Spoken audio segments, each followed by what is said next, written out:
नरेंद्र मोदी साहब, उपस्थित मंत्रिमंडल, शिंदे साहब, फडणवीस साहब, अजय दादा और सर्व, मैं आपको बहुत आदरपूर्वक प्रणाम करती हूँ। मेरा प्रणाम स्वीकार करें। हा आपला सर्व मराठी भाषिकांसाठी एक अत्यंत अभिमानाचा क्षण आहे। मराठी ही भाषा केवळ संवादाने साधून नसून ती आपली संस्कृती, परंपरा आणि इतिहासाचे जतन करणारी एक अनमोल संपत्ती आहे। अनेक शतकांचा समृद्ध वारसा असलेल्या या भाषेला अभिजात दर्जा मिळणे म्हणजे तिच्या महानतेची आणि महत्त्वाची अधिकृत मान्यता आहे। या भाषेला घडविण्यात ज्यांनी योगदान दिलं त्या सर्व महान साहित्यिक, कवी, लेखक, विद्वान त्यांना आज आपण सन्मान देतो आहोत। त्यांच्या अथक परिश्रमामुळे आज मराठी भाषेने अभिजातेचा हा गौरव मिळवला आहे। आता आपल्यावर जबाबदारी आहे की या भाषेचा सन्मान राखत तिचा प्रसार आणि विकास करण्याचे कार्य आपण सातत्याने करावे। भाषेची समृद्धता आणि सुंदरता पुढील पिढ्यांपर्यंत पोहोचवण्याचे कार्य आपले कर्तव्य आहे। आपल्या सर्वांना ऐतिहासिक क्षणाबद्दल पुन्हा एकदा धन्यवाद करते। या विषयातून दुसऱ्या विषयात जाऊ का? चालेल काय सचिन? लाडक्या बहिणींची 1500 रुपए, मैं हिंदी में बात करूं चलेगा? मराठी तो आती है मुझे, मराठीच। पंतप्रधान जी को मुश्किल होती है ना।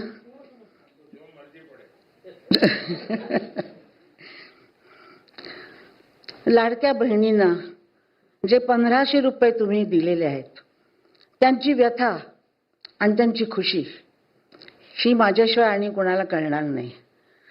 हे जर काम 47 साली कुणी केलं असतं, 1500 रुपये मिळाले असते तर मी 2 वेळेला जेवले असते। सकाळचं जेवण संध्याकाळसाठी जपून ठेवलं नसतं। मैंने खाना संभाल के रखना सीखा था क्योंकि मैं दोपहर को खाना नहीं खा सकती थी। जब हस्बैंड आते थे दोनों मिलके हम खाते थे, उतना ही खाना मेरे पास होता था। इसीलिए मुझे लगता है कि ये 1500 रुपए, 15 आजकल के ज़बान में CR जैसे लाखों रुपए जैसे बातें होती हैं, 1500 रुपए जिन लड़कियों के पास, औरतों के पास पैसा नहीं है, कुछ नहीं, उनके लिए बहुत बहुत अच्छा काम आप लोगों ने किया है। मैं आप लोगों को उसका धन्यवाद देती हूँ क्योंकि मैं इस हालत से गुजरी हूँ। मैं संगीत में हूँ लेकिन मैं गृहिणी हूँ।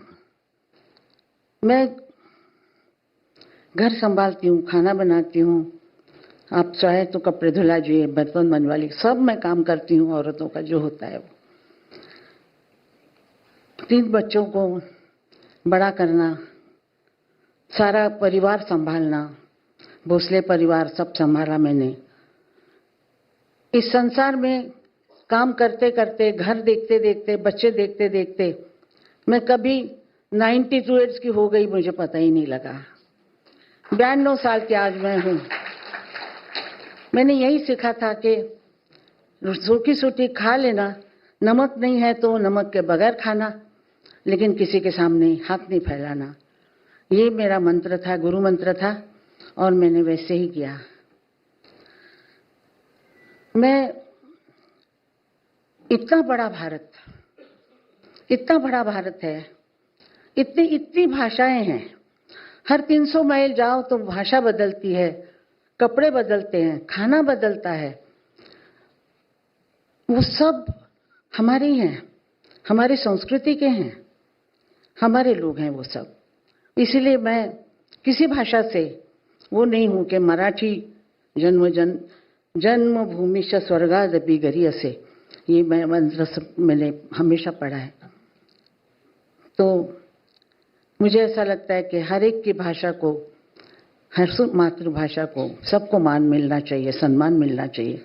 आज मुझे मेरे मराठी को मिला है, इसलिए मैं बहुत खुश हूँ। मेरा घर संभालते संभालते मुझे संभला नहीं गया, मैं राजकारण नहीं समझी, कुछ नहीं समझी। लेकिन मैं पंतप्रधान जी से पूछना चाहती हूँ, वाला इतना बड़ा भारत, इतना बड़ा भारत आप कैसे संभालते हो? आप कैसे संभालते हो? हम तो नहीं, अपना घर भी नहीं संभाल पाते, लेकिन आपने हमारी बहनों को राशन, गैस, लाइट, पानी, घर सब मतलब बिना मूल्य के करके दिए हैं। ये कितनी खुशी की बात है। हर एक के घर में आज खाना बन रहा है, दिया जल रहा है, ये सब आपने किया है। और मैं आपसे उम्र में बड़ी हूँ, 92 साल की हूँ। मैं आपको बहुत बहुत आशीर्वाद देती हूँ, बहुत बहुत आशीर्वाद देती हूँ कि आप ऐसे ही करते रहें और हमारा जो हिंदुस्तान है वो इसी तरह आपके हाथ में रहे और चलता रहे। और हमारे जो ये बैठे हुए सब मान्यवर जो हैं वो ऐसे ही काम करते रहें। शिंदे साहब, सब आप लोग काम करते रहें। मेरे को भाषण देने की आदत नहीं है, लेकिन मैं आज इतना ही कहूँगी कि मागे उभा मंगेश, पुढे उभा मंगेश, मागे उभा मंगेश, पुढे उभा मंगेश, माझ्याकडे देव माझा पाहतो आहे, माझ्याकडे देव माझा पाहतो आहे, मागे उभा मंगेश, पुढे उभा मंगेश, मागे उभा मंगेश, पुढे उभा मंगेश, मागे उभा मंगेश, पुढे उभा मंगेश, मागे उभा मंगेश, पुढे उभा मंगेश। जय भारत, जय महाराष्ट्र, जय भारत।